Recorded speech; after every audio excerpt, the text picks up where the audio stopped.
তার মামলায় পুলিশ ধরবে কি ধরবে না, তাকে জুডিশিয়ারি কোনো শাস্তি দিবে কি দিবে না, this is not our concern. দেশে ফিরতে চেয়েও ফিরতে পারলেন না সাকিব। বিমানবন্দরে নেমে আবার ফিরে যেতে হয়েছিল।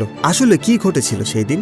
শেষ পর্যন্ত মুখ খুললেন আসিফ মাহমুদ। হ্যাঁ দর্শক, বিষয়টা এখন পুরো দেশ জুড়ে আলোচনায়। বাংলাদেশের ক্রিকেটের বড় নাম সাকিব আল হাসান হঠাৎ করে দেশে ফিরতে না পারায় খবর ছড়িয়ে পড়েছিল, তৈরি হয়েছিল নানা গুঞ্জন। কেউ বলেছে নিরাপত্তা ইস্যু, কেউ বলেছে রাজনৈতিক চাপ, আবার কেউ বলেছে বোর্ডের ভেতরে জটিলতা। ঠিক তখনই সামনে আসেন আসিফ মাহমুদ। তিনি বললেন, বিষয়টা যতটা রটেছে বাস্তবতা নাকি ততটাই নাটকীয় নয়। তার ভাষায়, সাকিবের দেশে ফেরার বিষয় কিছু প্রশাসনিক জটিলতা ও নিরাপত্তা সংক্রান্ত বিষয় ছিল।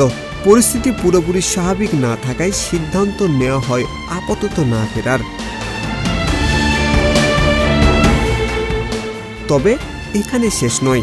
আসিফ মাহমুদ আরও জানান, দেশের ভাবমূর্তি ও ব্যক্তিগত নিরাপত্তা দুটি বিষয় গুরুত্ব দিয়ে দেখা হয়েছিল। কোনো ঝুঁকি না নিয়ে এই সিদ্ধান্ত নেওয়া হয়েছিল।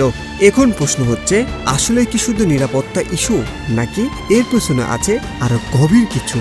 কারণ সামাজিক যোগাযোগ মাধ্যমে অনেকে বলেছেন সময়টা খুবই স্পর্শকাতর ছিল, আবার অনেকে বলছেন সাকিব নিজেই হয়তো পরিস্থিতি বুঝে সিদ্ধান্ত নিয়েছিল।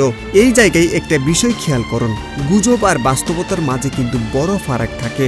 আর আমরা যতটাই জানি, সব তথ্যই কিন্তু প্রকাশে আসে না।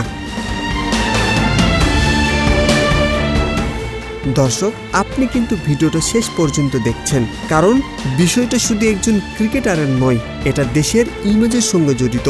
এখন আপনার কাছে প্রশ্ন, আপনার কি মনে হয় সাকিবের দেশে না আসার পেছনে আসল কারণ কি?